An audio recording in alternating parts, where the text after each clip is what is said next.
उपस्थित भिक्षु संघ को 3 बार वंदन करता हूँ एवं बोधिसत्व बाबा साहेब डॉक्टर भीमराव अंबेडकर जी एवं ऐसे सभी महापुरुष जिन्होंने जन कल्याण लोक कल्याण के लिए कार्य किया, ऐसे सभी महापुरुषों की पावन स्मृति के साथ उपस्थित उपासक उपासिकाओं को आज धम्म विजय दशमी की मंगल कामनाओं के साथ मैं अपनी बात शुरू करता हूँ।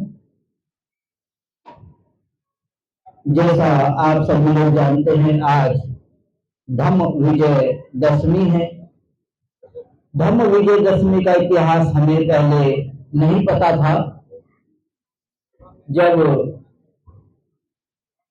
14 अक्टूबर 1956 में बाबा साहब ने बौद्ध धर्म दीक्षा लेने का निर्णय किया, उस समय बाबा साहब को पता नहीं था कि उस दिन दशहरा होगा, क्योंकि बाबा साहब की जो 14 तारीख है उनकी फेवरेट तारीख रही है।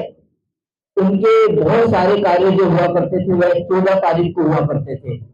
जैसे उनका जन्मदिन हुआ 14 अप्रैल को, उसी प्रकार से उन्होंने जो बहुत सारे कार्य किए वो 14 अप्रैल को किए। तो उसी डेट को ध्यान में रखते हुए उन्होंने 14 अक्टूबर का दिन चुना कि मैं 14 अक्टूबर को धम्म दीक्षा लूंगा। जब ऐसी घंटे को बाबा साहब के द्वारा घोषणा कर दी गई, तब उनके साथ जो और भी लोग थे उन्होंने बाबा साहब को आके बताया कि बाबा साहब, आपने जो डेट फिक्स किया 14 अक्टूबर, उस दिन दशहरा पड़ रहा है और दशहरे के दिन आपके लिए निकलना थोड़ा मुश्किल हो सकता है। आप अपनी जो डेट है उसको बदल लें। लेकिन बाबा साहब ने ये कहा कि मैं अपनी डेट को नहीं बदलूंगा, जो मेरी डेट है 14 अक्टूबर, मैं 14 अक्टूबर को ही धम्म की दीक्षा लूंगा। और अगर दशहरा है तो तब बाबा साहब ने दशहरे के बारे में पढ़ना शुरू किया। जब उन्होंने दशहरे के बारे में पढ़ा तो उन्हें पढ़ने के बाद जब उन्होंने इतिहास देखा, जैसा भंते जी ने बताया सम्राट अशोक के बारे में, सम्राट अशोक का जो कलिंग युद्ध था उसके साथ दशहरा जुड़ा हुआ है। कभी कभी क्या होता है कि हम लोग अपने जो अपनी अपनी घटनाओं को भूल जाते हैं और दूसरे लोग उसका फायदा उठाकर उसका अपने तरीके से, अपने दूसरे तरीके से उसको मनाना शुरू कर देते हैं, उसको त्योहार के रूप में मनाना शुरू कर देते हैं। उसी तरीके से हम अपने इतिहास को भूल चुके थे। हम अपना इतिहास नहीं हम भूल गए। इस वजह से और दूसरे लोगों ने उसी दिन को उठा के अपने पर्व के रूप में मनाना शुरू कर दिया। जब बाबा साहब ने ये इतिहास निकाला तो बाबा साहब ने देखा कि जो दशहरा है वह वास्तव में बुद्धिस्टों का ही एक पर्व के रूप में मनाया जाता है, जिसे धम्म विजय दशमी कहा गया। धम्म विजय दशमी इसलिए कहा गया, इसको मैं थोड़े शब्दों में बताऊंगा, समय का ध्यान रखते हुए थोड़े शब्दों में ज्यादा समझने की कोशिश करें। जैसा भंते जी ने बताया कि जो सम्राट अशोक थे वो बहुत ही ज्यादा महत्वाकांक्षी थे।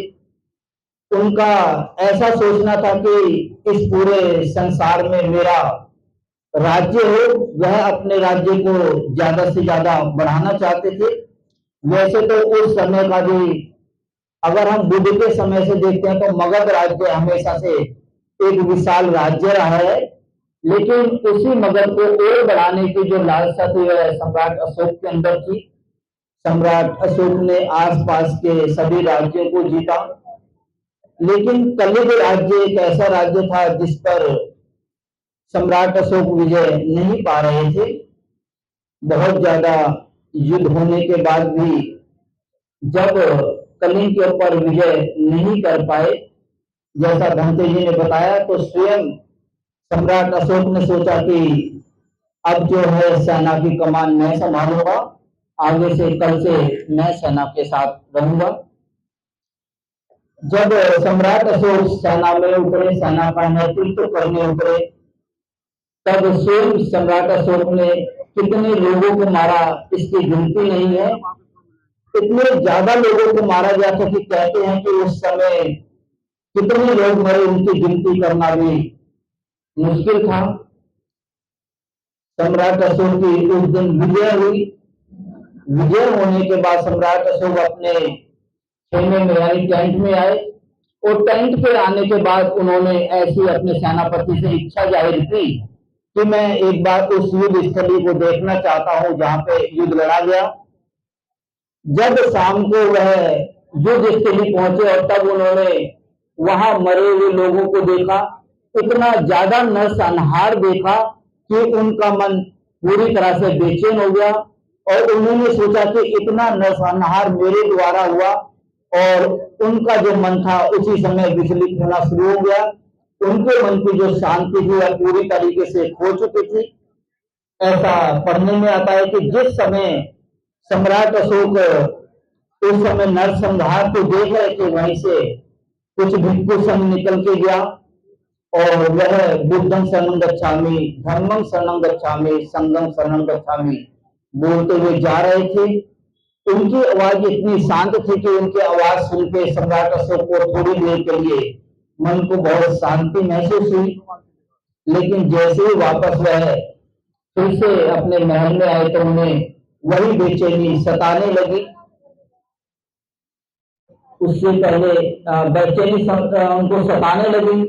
अभी वह अपने महल के अंदर घूम रहे थे कि उन्होंने अपनी खिड़की से झांक कर देखा कि एक छोटा बड़ा भिक्षु उनके राज्य से निकलकर जा रहा है। वह बहुत ज्यादा शांत है, और उसकी जो वाणी है वह भी शांत है, उसका काया भी शांत है, और देखने से लगता था कि वह मन से भी शांत है। तो तभी सम्राट अशोक ने अपने एक दास को बोला कि जो सामने भिक्षु जा रहा है उसको बुलाकर लाइए। जब वह सम्राट अशोक के सामने उस भिक्षु को लेकर आए तो उस समय शायद सम्राट अशोक को पता नहीं था, जो सम्राट अशोक के जो बड़े भाई थे जिनको मारने के बाद सम्राट अशोक ने राज सिंहासन हासिल किया था, वह उनके उसी भाई का लड़का था। थोड़ी देर के लिए सम्राट अशोक घर आए, लेकिन उस बच्चे ने कहा कि मैं बौद्ध भिक्षु हूँ, और मैं हूं। तो उन्होंने कहा कि आप बहुत शांत हैं, आपकी काया शांत है, वाणी शांत है, और आपके मन की चंचलता भी शांत है। तब उन्होंने कहा कि मैं दीक्षित हुआ हूं बौद्ध धर्म के अंदर, और मेरे गुरु मोगलीपुत्र तिष्य हैं। तब उन्होंने कहा कि अपने गुरु जी को जाके बोलो कि सम्राट अशोक ने उन्हें याद किया है। जब मोगलीपुत्र को बताया गया कि सम्राट अशोक हैं, कलिंग युद्ध जीते हुए उन्हें लगभग 7-8 दिन हो चुके हैं और बहुत बेचैन है उनका मन, वे आपसे मिलना चाहते हैं, तब मोगलीपुत्र ने मना कर दिया। कहा कि मुझे सम्राट से कोई काम नहीं है, अगर सम्राट को मुझसे कुछ काम है तो सम्राट खुद मुझसे आके मिले। जब ये बात सम्राट को पता लगी तो सम्राट खुद स्वयं मोगलीपुत्र के बाद मिलने गए, और मोगलीपुत्र जो थे उन्होंने सम्राट अशोक को बुद्ध धर्म समझाया, उनको बौद्ध धर्म की देशना दी। देशना सुनने के बाद सम्राट अशोक का मन काफी शांत हो गया, और लगभग कलिंग युद्ध जीते हुए उन्हें 10 दिन हो चुके थे। 10वें दिन, कलिंग युद्ध जीतने के 10वें दिन, जब सम्राट अशोक ने उस दिन बुद्ध धर्म की दीक्षा ग्रहण की, क्योंकि ऐसा कहा जाता है कि काया के ऊपर विजय करना बहुत आसान है, वाणी के ऊपर विजय करना बहुत आसान है। अगर सबसे कोई मुश्किल है काम तो अपने मन के ऊपर विजय करना सबसे मुश्किल काम है। सम्राट अशोक लगभग 10 दिन पहले काया से जीत चुके थे, यानी कलिंग युद्ध वो जीत चुके थे, यानी काया की उनकी विजय हो चुकी थी। वाणी की विजय हो चुकी थी क्योंकि उनके नेतृत्व में युद्ध लड़ा गया, तो क्योंकि जब उनकी वाणी थी उसकी वाणी ने ही उन्हें विजय दिलाई। लेकिन कहीं ना कहीं पर वे मन से हार चुके थे। उनको काया से तो जीत गए, वाणी से भी जीते, लेकिन मन से नहीं जीत पाए। मन से नहीं जीत पाए इसलिए उनका मन बेचैन रहा हमेशा, और ये बेचैनी उनकी जा नहीं रही थी। जब 10वें दिन कलिंग युद्ध जीतने के बाद 10वें दिन जब सम्राट अशोक मौलिपुत्र से मिले और टिस में फिर से उन्हें जो भूते थे मौलिपुत्र उनसे जब मिले, उन्होंने उस दिन सम्राट अशोक को धर्म की दीक्षा दी। धर्म की दीक्षा लेने के बाद की जो और युद्ध लड़ने की जो उनके अंदर महत्वाकांक्षा थी वह पूरी तरह से खत्म हुई। तो उस दिन क्या हुआ, सम्राट अशोक के मन के ऊपर धर्म की विजय हुई। उस दिन धर्म की विजय हुई सम्राट अशोक के मन के ऊपर। उसी दिन से या उसी दिन को धर्म विजय के नाम से जाना जाता है। यानी कलिंग युद्ध जीतने के बाद 10वें दिन उन्होंने धर्म दीक्षा ली, इसलिए यह दिन धर्म दीक्षा के रूप में मनाया जाता है। जब सम्राट अशोक ने धर्म दीक्षा ली 10वें दिन और उनका मन परिवर्तन हुआ, तो उस दिन उन्होंने तीनों विजय पाली। अपनी काया पे विजय पाई, अपनी वाणा पे विजय पाई और अपने मन के ऊपर विजय पाई। और उनके मन के ऊपर विजय पाई किसने? धर्म ने। तो इसलिए आज के दिन को धर्म विजयदशमी के रूप में मनाया जाता है। जब ये बाबा साहब ने इस इतिहास को पढ़ के और जब लोगों को इस इतिहास को बताया, तब सभी लोग बहुत ही ज्यादा खुश हुए और बाबा साहब के निर्णय को सभी लोगों ने माना। और 14 अक्टूबर जो दशहरा था, तो दशहरे को न मनाकर धर्म विजयदशमी के रूप में मनाया गया। जिस दिन बाबा साहब ने दीक्षा ली वह 14 अक्टूबर था। दीक्षा दिवस 14 अक्टूबर को मनाया जाता है, लेकिन हम दशहरे को अपना इतिहास जानते हुए जो दशहरा है उसको हम विजयदशमी के रूप में बनाते हैं, ताकि हम अपनी संस्कृति के साथ जुड़ सके, अपनी संस्कृति को फिर से दोबारा से उसी स्थान पर लेके आए जिस स्थान पर उसे होना चाहिए। इसीलिए बाबा साहब ने कहा था कि अपने इतिहास को जानो। जो आदमी अपना इतिहास नहीं जानता वह कभी भी इतिहास नहीं बना सकता। इसीलिए अगर हम अपने इतिहास को जानते हैं तो हम अपने इतिहास की जो संस्कृति है उनको जिंदा करते हैं। इस तरह के जैसे आज धर्म विजयदशमी, इसी तरह से बहुत सारे ऐसे त्योहार है जो बुद्धिस्टों के हैं, लेकिन किसी कारण हमारे देश में बुद्धिज्म बहुत ज्यादा समय तक नहीं रहा, तो उसके कारण हम अपने बहुत सारे त्योहारों को भूल गए। जैसा अभी विजयदशमी बताया, उसी तरह से नाग पंचमी है, जिसे नाग पंचमी सोचा जाता है, वह नाग पंचमी एक्चुअली बुद्धों का त्योहार है। नाग का मतलब कोई सांप नहीं होता है, नाग का मतलब होता है हाथी।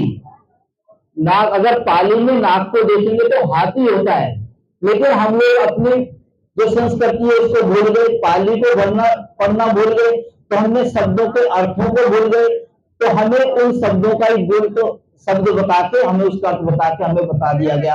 उसी तरह से हमारी जो नाग पंचमी की वो 5 नाग राजाओं की कहानी है, उसको हम लंबा नहीं खींचेंगे, कालिया उदाहरण के लिए बताया कि उसी तरीके से बहुत सारे ऐसे हमारे त्योहार है बुद्धिस्टों के जो हमारी इतिहास ना जानने के कारण दूसरे लोगों ने उनके ऊपर अपना अधिकार जमा के उन्हें किया। तो आज इसीलिए सम्राट अशोक ने जिस प्रकार से सम्राट अशोक के मन पे जिस प्रकार से भंते मोगली की धन देशना से विजय प्राप्त की मन पे, उसी तरह से भक्ते जी आज सभी लोगों के लिए ऐसे मंगल कामना करते हैं। अगर किसी का मन भटका हुआ है तो बुद्ध की देशनाओं के द्वारा आप भी अपने मन पर विजय करें। ऐसी मंगल कामनाओं के साथ भक्ते जी अपनी वाणी को यही विराम देते हैं। सबका मंगल हो, सबका कल्याण हो, सबकी स्वस्थ मुक्ति हो।